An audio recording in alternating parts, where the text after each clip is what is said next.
我跟你说，橙子这样做，咳嗽啊有痰呐，您就来它一个，真是绝了。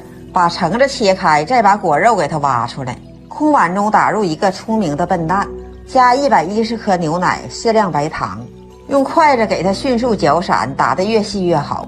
再把打好的蛋液倒到橙子里，倒入2/3满就行了。水开了，大火上锅蒸10分钟。要是家里孩子、老人呐，咳嗽啊有痰呐，你就试试这个方法。如果你有缘刷到我的视频，那就点个小红心鼓励一下呗，感谢。